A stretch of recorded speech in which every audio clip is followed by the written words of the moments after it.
जय माता दी दोस्तों, कैसे हैं आप सब। दोस्तों बात कर रहे हैं 30 और 31 जनवरी की कि ये 2 दिन मकर राशि वालों के लिए कैसे रहने वाले हैं।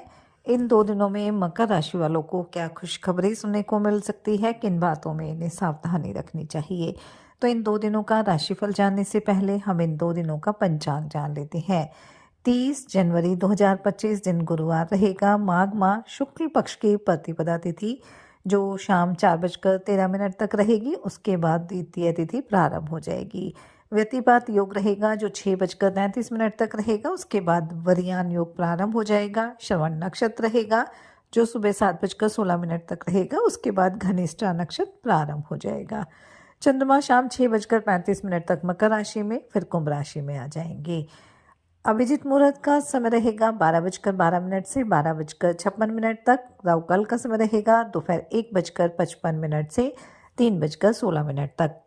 अब बात करते हैं 31 जनवरी की। 31 जनवरी 2025 दिन शुक्रवार रहेगा। माघ माह शुक्ल पक्ष की द्वितीय तिथि जो दोपहर 2 बजे तक रहेगी। उसके बाद तृतीय तिथि प्रारंभ हो जाएगी।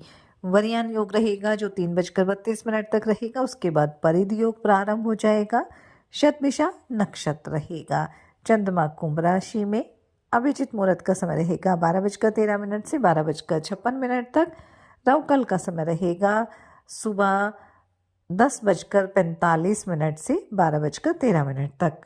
माघ मास के शुक्ल पक्ष की प्रतिपदा से नवमी तक गुप्त नवरात्रि मनाई जाती है और इस बार इस नवरात्रि का जो आरंभ है वो 30 जनवरी 2025 दिन गुरुवार से होगा और इसका समापन 7 फरवरी 2025 शुक्रवार को होगा। जैसा कि आप सब जानते ही हैं कि साल में 4 बार नवरात्रि आती है, जिसमें से 2 गुप्त और 2 प्रत्यक्ष नवरात्रि होती है।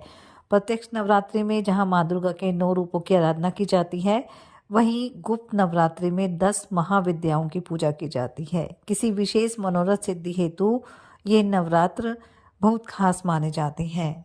और इस बार ये जो गुप्त नवरात्रि है शुभ संयोग में शुरू हो रही है, क्योंकि इस दिन श्रवण नक्षत्र साथ ही साथ घनिष्ठा नक्षत्र के साथ साथ व्यतिपात योग भी बन रहा है जो पूजा के लिए शुभ माना जाता है। अगर आप भी गुप्त नवरात्रि के व्रत करते हैं तो पूरे विधि विधान के साथ आप माँ दुर्गा की पूजा अर्चना करें, उन्हें चुन्नी अर्पित करें, उनके समक्ष घी का दीपक जलाकर ओम दुर्गाय नमः मंत्र का जाप करें। दुर्गा सप्तशती का पाठ भी आप कर सकते हैं और 9 दिन व्रत करके आप अंतिम दिन कन्या पूजन करें। गुप्त नवरात्रि में विशेष रूप से माँ काली, तारा देवी, त्रिपुर सुंदरी, भुवनेश्वरी, बगलामुखी, धूमावती, मातंगी और कमला देवी की पूजा की जाती है और इनकी साधना से विशेष आध्यात्मिक लाभ मिलता है। साथ ही ऐसा कहा जाता है कि गुप्त नवरात्रि में की गई पूजा जन्म कुंडली के समस्त दोषों को दूर करने वाली, धर्म, अर्थ, काम व मोक्ष देने वाली मानी जाती है। गुप्त नवरात्रि में कुछ खास चीज़ों का दान करने से हमारे सुख समृद्धि में वृद्धि होती है। अगर गुप्त नवरात्रि में आप किसी ब्राह्मण, गरीब व्यक्ति या जरूरतमंद व्यक्ति को गेहूं, चावल, जौ आदि का दान करते हैं तो इससे हमें शुभ फल की प्राप्ति होती है। साथ ही साथ गुप्त नवरात्रि में आप लाल और पीले रंग के कपड़ों का दान भी कर सकते हैं। गुप्त नवरात्रि पर काले तिल, तिल के लड्डू या तिल से बनी मिठाई का दान करने से भी हमारे सभी कष्ट दूर हो जाते हैं। इस तरह अगर आपकी सामर्थ्य है तो इस दौरान आप दान भी अवश्य करें और पूरे विधि विधान से माँ दुर्गा की पूजा अर्चना करें। आपकी जो भी मनोकामना है वो अवश्य पूरी होगी। तो चलिए बात कर लेते हैं ये 2 दिन मकर राशि वालों के लिए कैसे रहेंगे। ये 2 दिन मकर राशि वालों के लिए मिले जुले रहने वाले हैं। इन 2 दिनों में आपकी कोई बड़ी इच्छा भी पूरी हो सकती है। वहीं इन 2 दिनों में थोड़ी सी सावधानी भी आपको रखनी होगी। इसलिए इन 2 दिनों में अगर आप किसी भी महत्वपूर्ण बात पर कोई भी फैसला लेते हैं तो थोड़ा सोच समझ कर लें। जल्दबाजी में आकर आप किसी तरह का निर्णय ना लें, क्योंकि जल्दबाजी में कोई भी निर्णय अगर आप लेते हैं तो उससे आपको समस्याएं हो सकती हैं। वहीं कार्यक्षेत्र के लिहाज से 2 दिन अच्छे रहेंगे। आपके सभी कार्य भी पूरे होंगे। कार्यक्षेत्र में आपको अपने उच्च अधिकारियों का, अपने मित्रों का भी पूरा सहयोग मिलने वाला है। कारोबार में भी अगर कुछ समस्या चली आ रही थी तो आप उन्हें दूर करने की पूरी कोशिश करेंगे और आपका पूरा फोकस आपके लक्ष्य पर रहेगा और उसमें आपको सफलता भी प्राप्त होगी।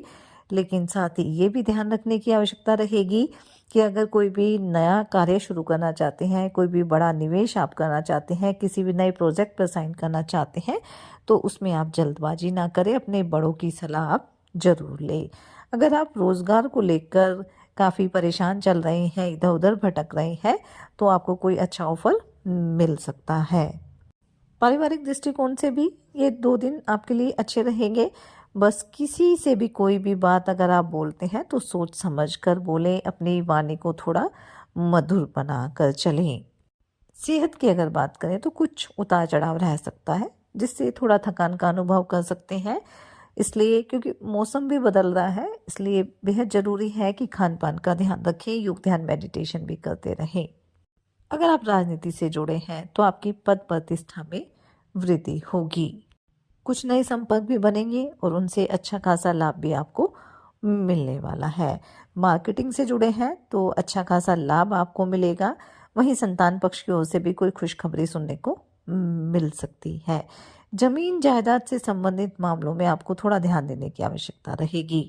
साथ ही इस बात का ध्यान रखें कि अपने मन में किसी के प्रति भी नकारात्मक विचार ना रखें, दिखावे के चक्कर में ना पड़े और अगर किसी की मदद करने का मौका मिले तो आप ज़रूर करें, आगे बढ़कर आएँ ताकि उस व्यक्ति की मदद भी हो सके और इससे आपके मन को सुकून भी मिलेगा। अगर प्रॉपर्टी संबंधी कोई मामला लंबे समय से अटका हुआ था तो वह फाइनल हो सकता है, लेकिन फिलहाल किसी तरह का नया मामला ना उठाएं तो ज़्यादा बेहतर रहेगा।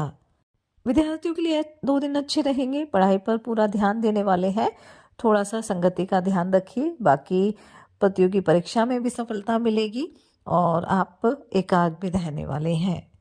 संतान के करियर को लेकर भी आप कोई निर्णय ले सकते हैं। अगर आप अविवाहित हैं तो आपके विवाह का प्रस्ताव भी आ सकता है। वहीं अगर आप कोई ऑनलाइन काम कर रहे हैं तो उसमें आपको थोड़ा सतर्क रहना है क्योंकि इसमें आपको कोई नुकसान हो सकता है। भाई बहनों के साथ भी आप किसी पारिवारिक मुद्दे को लेकर बातचीत कर सकते हैं, इसलिए आपको थोड़ा सामंजस्य बना कर भी चलना है। तो कुल मिलाकर हम कह सकते हैं कि ये जो 2 दिन है वो मकर राशि वालों के लिए मिले-जुले रहेंगे, लाभ के प्रबल योग भी बनेंगे, तो वहीं थोड़ी सावधानी भी बरतनी होगी। साथ ही आप सच्चे मन से ईश्वर आराधना करें, हनुमान जी और शनिदेव की आराधना करें, हनुमान चालीसा का पाठ जरूर करें। गुप्त नवरात्रि प्रारंभ हो रहे हैं तो पूरे विधि विधान से माँ दुर्गा की पूजा अर्चना करें, अपनी सामर्थ्य अनुसार गरीब और असहाय लोगों की मदद करें, अपने बड़ों का सम्मान करें। इससे आपके जीवन में सदैव खुशियां बनी रहेगी और आपकी मनोकामना भी पूरी होगी। ये 2 दिन आपके लिए मंगलकारी रहे, शुभता भरे रहे। इसी मंगल कामना के साथ जय माता दी।